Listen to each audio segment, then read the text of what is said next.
Premier League Englandin Manchester United Bournemouth waliin qixabaa'uun carraa sadarkaa shanaffaatti ol siquuf qabu of jala dabarse. Tapha Old Traffordtti goolii 8 irratti galeen tapha hawwataa Premier League England bara dorgommii kanaati jedhame. Dabalata qabna. Looking to attack the corner of the penalty area, gets past his man, gets a great cross in, chance here for Ahmad, it's turned home. Cunha went up, Ahmad was waiting over the top of the Brazilian and he just had to be patient. Tapha kubbaa ariitiidhaan deebisanii goolii galchuun Manchester United jabana Sir Alex Ferguson nu yaadachiise. Addatti ammoo erga Ruben Amorim kilabicha leenjisuu eegalee tapha baay'ee hawwataaf si'oomina kan itti daawwanne anaaf kun tapha cimaa Premier League England bara kanaatiin yaada taphataa duraanii Liverpool Jamie Carragher tureen kun Manchester United guddaa sana garee madaaluu mitiim wantiin isaaniif dhugaa ba'u garuu rakkoo sarara ittisaa qabaachuudhaan yaada gaarii Neville taphicha booda dubbate. Premier League England torbee 16ffaan Old Traffordtti edayandoo goolittu bu'eem tapha goolii 8 irratti galeen Manchester United Bournemouth goolii 4 qixa xumuran. Tapha kanaan Manchester United carraa yeroo 3 dursuu argate garuu osoo hin injifatin ba'ee ajab jedhameera. Daqiiqaa jalqabaatiin dhiibbaa uume taphachaa kan ture Manchester United daqiiqaa 13ffaa irratti Ahmad Diallo goolii galcheen dursuu eegale. Daqiiqaa 40ffaatti Liverpooliif Manchester Unitedin barbaadamaa kan jiru lammiin Gaanaa Anthony Semenyoon goolii galcheen wal qixxaatan boqonnaa ba'uudhaaf daqiiqaa dabalataa arfaffaa irratti Casemiroon Manchester United gara dursuutti deebisee boqonnaa bahan. Boqonnaa booda Bournemouth fooyya'ee deebi'ee Ivan Nilsson daqiiqaa 46ffaa irratti Marcus Tavarna daqiiqaa 52ffaa irratti goolii galchanii dursummaa fudhatan. Ta'us dursaan taphattoota Manchester United Bruno Fernandes daqiiqaa 77ffaa irratti rukuttaa adabbiirraa goolii hawwattuu galcheen wal qixxaatan. Daqiiqaa 79ffaa irratti ammoo Maatiyaas Kuunyaan goolii arfaffaa dabalee Manchester United yeroo sadaffaaf dursuu eegale. Ittisni isaanii qindoomina kan dhabe gareen Ruben Amorim daqiiqaa 84ffaa irratti Eli Junior Kropi goolii arfaffaa Bournemouthif galcheen taphichi goolii 4 qixa xumurame. Kun ammoo Premier League Englandin tapha 17ffaa seenaa liigichaatiin gooliin akkas baay'atu itti gale ta'eera. Kanaan dura bara 2013 Sir Alex Ferguson jalatti goolii 5 West Brom waliin erga qixabaan kan jalqabaati. Taphichaan Manchester United daqiiqaa 10 jalqabaa qofaan kubbaa 6 yoo yaalu erga bara 2022 as riikardii ta'eera. Boqonnaa dura qofa kubbaa 17 yaale. Waliigalaa Manchester United kubbaa 25 yoo yaalu kilaboonni lamaan kubbaa kallattii sirrii eegde 9 yaalan. Manchester United boqonnaa dura qofa kubbaa yeroo 30 sarara peenaalitii Bournemouth keessattis tuqeera. Kun riikordiidha. Ta'us Ruben Amorim tooftaa taphaa isaa 3-4-2-1 gara xumuraarra erga leenii yeroo jijjiiramee ba'ee fi Lisandro Martinez seenee 5-0 ta'e jechuudhaan qeeqameera. Ittisni kilabichaa rakkoo hamaa keessa jiraachuu kan ifatti mul'ateedha. Taphoota Premier League England 15 darbaniin tokkoon qofa goolii osoo hin keessummeessin ba'e. Taphichaan booda Ruben Amorim tapha nama gammachiisu garuu qabxii 2 argachuu qabnu dhabne baay'een dallanee jedhe. Taphataan duraanii Manchester United Gary Neville ammoo ittisa kilabichaa qeeqeera. Kubbaa miilaa ammayyaa keessatti akkas dursaa turanii mo'amuun hin malu jedha Neville. Jamie Carragher ammoo Manchester United fooyya'een argee jedhe. Manchester United dilbata dhufu Aston Villa waliin taphata. Bruno Fernandes finds the top pin and it's absolutely perfect.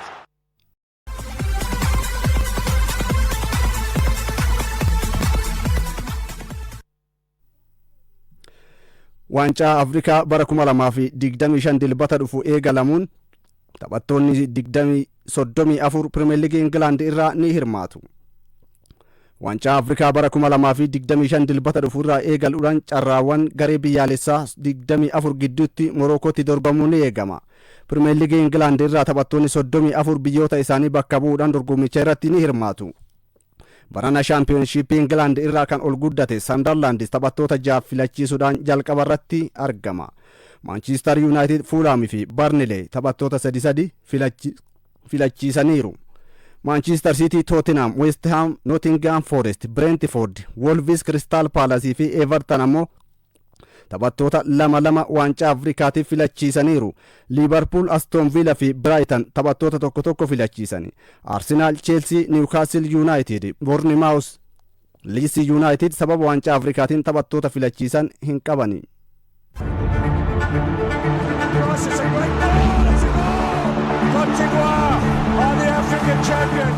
Waancaan Afrikaa bara 2025 eegaluuf guyyoota muraasatu hafa. Biyyoonni ardichaa 24 dorgommicha irratti hirmaatanis taphattoota ittiin morkachuuf na barbaachisu jedhan liigota ardiilee garaagaraa irraa walitti qabataniiru. Liigota gurguddoo Awurooppaa keessaa Piriimiyer Liigiin Ingilaandii taphattoota 23 yoo hirmaachisu, yeroo taphoonni liigichaa garaagarummaa guyyoota muraasaatiin taphatamutti ta'uun isaa kilaboonni hedduun ni rakkatuuf sodaatamaa fi bara darbee tapha mo'atanii darbuutiin liigichatti ol guddatee morkataa cimaa ta'aa kan jiru Sunderland taphattoonni murteessoon 6 yeroo kanatti jalaa hir'achuun qormaata guddaatu isa eeggata. Manchester United, Fulham fi Burnley taphattoota murteessoo 3 yeroo kanatti dhabuu isaaniiti. Biriyaan Mboomoo, Ahmad Diallo fi Nuseer Mazraawiin taphattoota 3 Manchester United jalaa sababa waancaa Afrikaatiif hir'atanidha. Mohamed Salah Liverpool, Omar Marmush Manchester City keessatti carraa taphaa baay'ee dhabanii yeroo kanatti biyya isaaniitiif taphachuun carraa taphoota hedduu taphachuu ni argatuuf eeggamu. Taphataa ardii Afrikaa tokkollee kan hin qabne Arsenal taphoota itti aanan kilaboota taphattoota hedduu waancaa Afrikaatiif ergan waliin taphachuun kilaba carraa kanatti ni fayyadamaaf eeggamudha.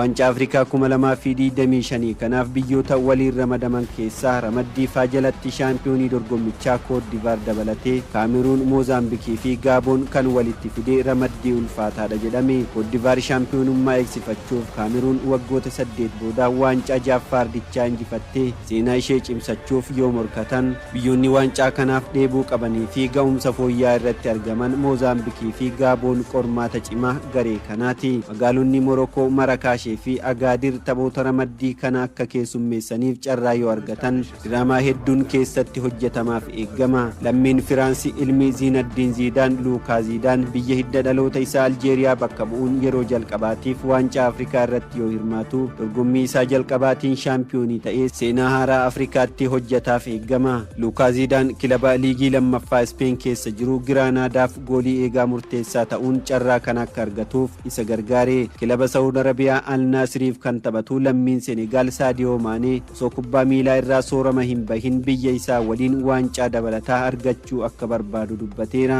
Maqaa Masooza Liyoon of Tiringaan kan waamamtu Senegaal Saadiyoo Maaneetiin durfamaa dargaggoota hedduuf carraa laattee abjuun Maanees dhugoomuun malaaf eeggama. Ramaddii jalatti Beeniin, Bootsuwaanaa fi Riippaabilika Dimokiraatawaa Koongoo waliin kan ramadamte Senegaal biyyoota ishee hin qorre waliin ta'uun carraa kan akka argattuuf gargaaruun mala jedhame. Senegaal taphattoota ciccimoo liigota ardii Afrikaatiin ala taphatan 9 garee ishee keessaa biyya qabdudha. Ijipti yeroo 3 walitti aansuun shaampiyoonii Afrikaa erga taate as biyyoonni 6 dabareen shaampiyoonii ta'aniiru. Mohamed Salah fi Omar Marmush sarara fuulduraa irratti qabattee bara kana yeroo jalqabaatiif waggoota 20 booda waancaa Afrikaa gara Kaayirootti fudhattiif biyya eeggamtuudha. Qopheessituun dorgommichaa Morokoon ammoo hawwii biyyoota 23 ishee waliin morkatanii jalaa fashaleessuun waancicha Raabaatitti hambistiif tilmaama olaanaa argatte. Ragaa lakkoofsaa irratti hundaa'uun tilmaama kan kennu Optaan waancaa Afrikaa bara 2025 kanaan qopheessituun dorgommichaa shaampiyoonii ni taati jedhe. Kana kan tilmaameef jedhe Optaan carraa dirree fi deeggartootaa dabalatee garee Morokoon amma ittiin ijaaramte kana caalaa qindoomee waancaa Afrikaa irratti kan hirmaate hin jiru jedhe. Kun taanaan Morokoon waggoota 50 booda waancaa Afrikaa jalqabaa fudhatti. Ijipti, Senegaalii fi Aljeeriyaan wal duraa duubaan sadarkaa lammaffaa hanga afuraffaa ni xumuru jedhe. Waancaan Afrikaa 2025 dilbata Morokoon Komoros waliin taphachuun eegalee amajjii 18 biyya shaampiyoonii taate adda baasuun goolabama.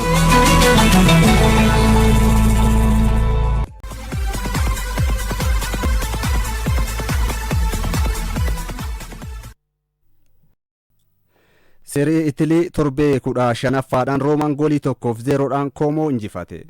Staadiyeemii Olompikootti kan taphate Roomaan goolii daqiiqaa 60ffaa irratti Weeslee Frankaa galcheen injifate. Roomaan taphoota lamaan darban Kaagilaar fi Naapooliidhaan erga mo'amee booda gara injifannootti deebi'e. Seek Faabrigaasiin kan leenji'u Koomoon ammoo torbee darbe goolii 4-0dhaan Inter Milaaniin kan mo'ame dabalatee taphoota lama walitti aansee mo'amuu isaati. Roomaan injifachuu isaatiin garaagarummaa dursaa liigichaa Inter Milaan waliin qabu gara qabxii 3tti dhiphisuun qabxii 30 arfaffaarra jira. Koomoon ammoo qabxii 24 sadarkaa 7ffaadha.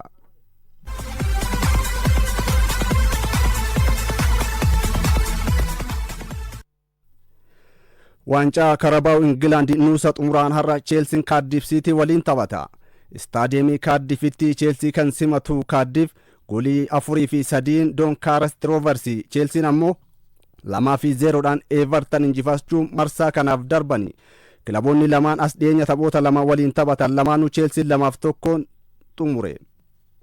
Tapha har'aatiin gama Cheelsiitiin Cole Palmer sababa miidhamaatiin hin taphatu jedhameera. Taphni Arsenal Crystal Palace waliin taphachuuf ture sababa Crystal Palace sagantaan taphaa itti heddumaateef yeroo biraatti darbeera. Waancaa Karabaa'u kanaan tapha nuusa xumuraatiin boru Manchester City Brentford, Newcastle United Fulham waliin taphatu.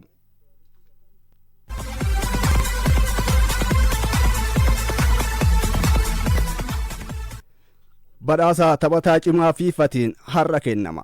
Badhaasa taphataa cimaa fiifaa bara 2025tiin har'a magaalaa guddoo Kaatar Doo'atti kennama. Badhaasa kana injifachuudhaaf taphattoonni 11 kaadhimamaniiru. Badhaafamaan badhaasa Baalandoor bara 2025 Osman Dembelee dabalatee taphataa cimaa Afrikaa Hashiraam Hakimi, Lamine Yamal, Kylian Mbappe, Harry Kane, Nuno Mendes, Vitinha, Mohamed Salah, Rafinha, Pedri fi Cole Palmer badhaasa kanaaf kaadhimamaniiru. Badhaasa taphataa cimaatiin alatti badhaasni leenjisaa cimaa kan goolii eegaa fi gooliin hawwattuun bara dorgommii kanaa koorniyaa lamaaninuu ni kennama. Bara darbe badhaasa dhiiratiin Vinicius Jure, dubaraan ammoo Aitana Bonmatu injifate.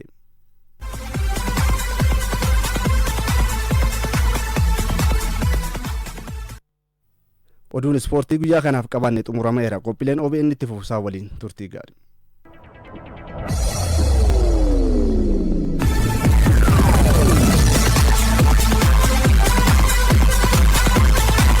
Waancaa Itiyoophiyaatiin kilaboonni nuusa xumuraatiif darban 8 beekamaniiru. Kaleessa istaadiyeemii Finfinneetti Maqalee Sabaa Indartaan Buna Itiyoophiyaa waliin taphachuun goolii 1-0dhaan injifate. Kilaba 8ffaa nuusa xumuraatiif darbete.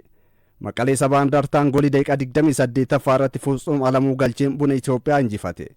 Sanbata darbe eegaluun hanga kaleessatti dorgomaa kan jiru waancaan Itiyoophiyaa Nageellee Arsii dabalatee kilaboonni 8 nuusa xumuraatiif darban beekamaniiru.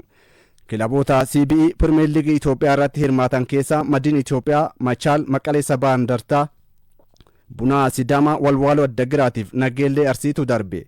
Liigii olaanaa Itiyoophiyaa irraa Buna Beenchimaajii fi Booddittiin kilaboota nuusa xumuraaf darbanidha.